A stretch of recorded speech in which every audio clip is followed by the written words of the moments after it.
Tim, you feel that there's a message that, in particular this time and with coronavirus, that is being asked of all of us. Could you tell us a bit about this? Yes, I do. It might sound fanciful and people are talking about this virus bringing us a message. But if we really listen deeply, it's quite clearly that's what it is doing.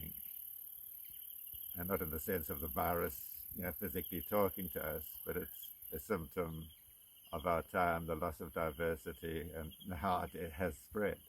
And we do know when diversity collapses, you get quite a reaction. And this is, I think, a fairly mild reaction at this stage, and yet the whole world's gone into panic and lockdown over it. But to me, it brings a very clear message that the way we've been living on this planet is just not viable at all. And I think it's a very exciting time to be in a crisis where if humans can recognize that and make decisions to be more aligned with the earth in a way that isn't destroying us and ending ourselves being destroyed with it. But the lockdown for me has really highlighted that, how we should be, because for us living here on this piece of land, the lockdown is just a joy and nothing changes. We just go about. After this morning, we were working with Nick and Laura, planting, cleaning around trees in this emerging food forest, working, and life's just going on. And the contrast between that and people living in high density places without running water, just locked down for them, is living hell. They've got no income, they've got no food, they're really struggling. How do they live? And I think we're fortunate to have this highlighted because we've just taken this as normal, and we've taken that people needing jobs is really the function of government. And this is why people have crowded into these unhealthy conditions, not only in South Africa, all over the world, of the slums in India. All those people going there because they've been conditioned to think that they need work to survive and money to buy food, as opposed to living in balance with the land, producing the healthy food that it's quite capable of supplying us. The military made human labor and the soil and forests and all natural sources something to turn into money. We digressed very radically from what the earth can support, and we've just destroyed so much in the process, cut down the forest, plowed up the grassland, in order to produce food, to produce work, to produce money, and the consequences have been dire. And that's really the message that this virus is bringing us, how vulnerable we've made ourselves in the process of breaking down nature's cycles. And we've broken them down really radically. If you look at all our agricultural land on this planet, it's severely degraded.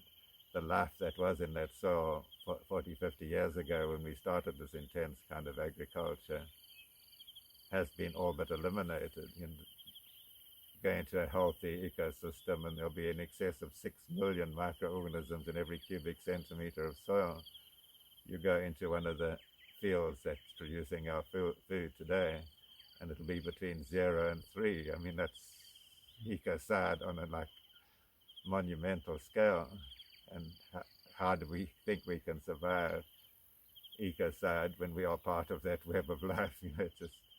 So that's the very positive message I see coming out of this virus. Okay, then if we are saying that this virus is giving us a message not only of where we've gone wrong, and it is a symptom of how badly we've gone wrong, but also calling us to be different, to be realigned. What would that future look like if humans heeded that call?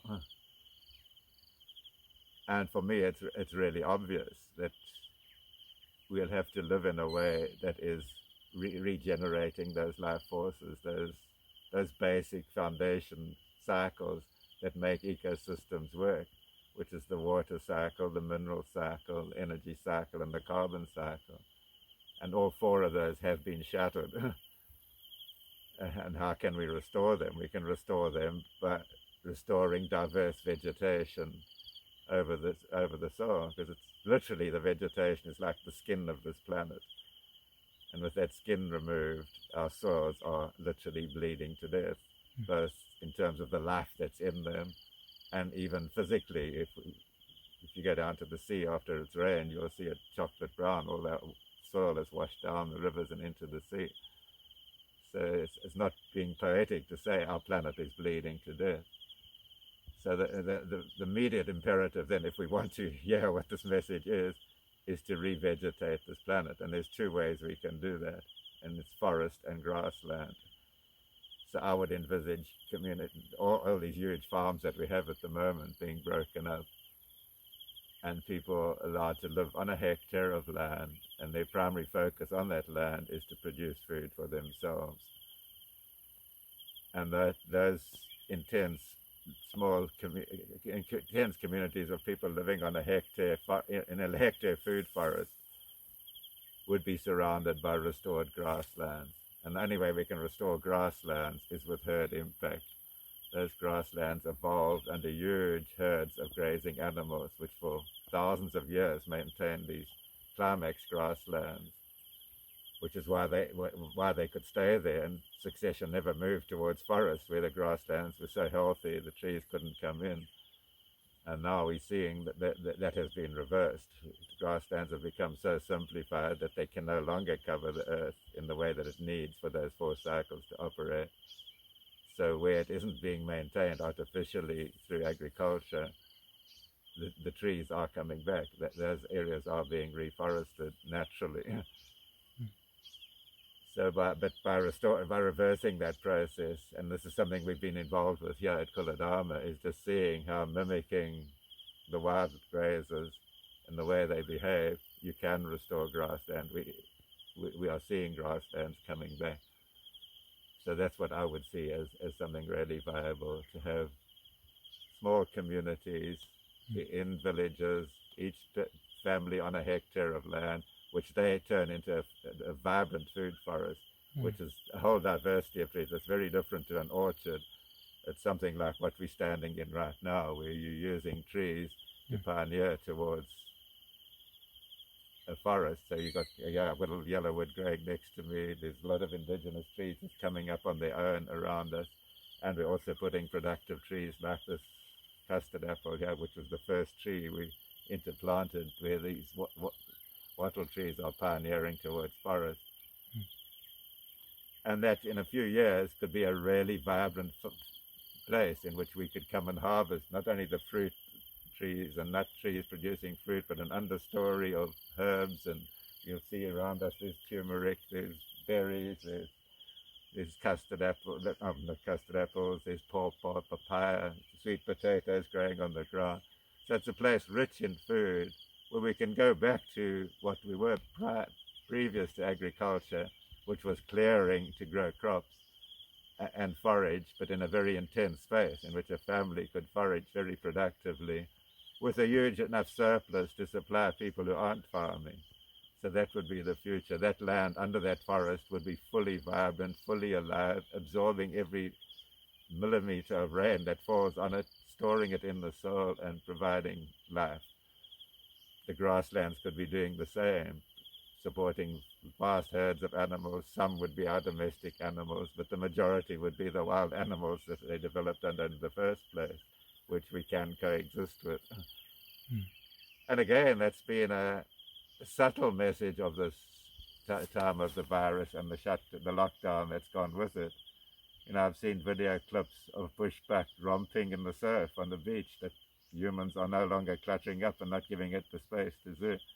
I've seen a video that my son sent me from a suburb in Pretoria, where a bushbuck walking down the street, only one car in this whole suburb visible, and that car comes very slowly, pulls over so that it doesn't disturb the buck. The buck sort of veers off the road a little bit, goes around the back of the car and carries on its walk.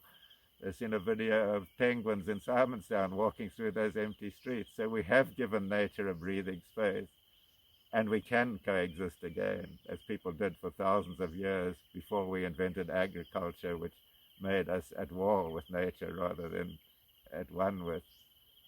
And if we can recreate an environment that's as productive, it's more productive than the natural forest and even more productive than the wild grasslands, there's no reason why we can't produce adequate food for ourselves and allow the rest of nature to thrive at the same time.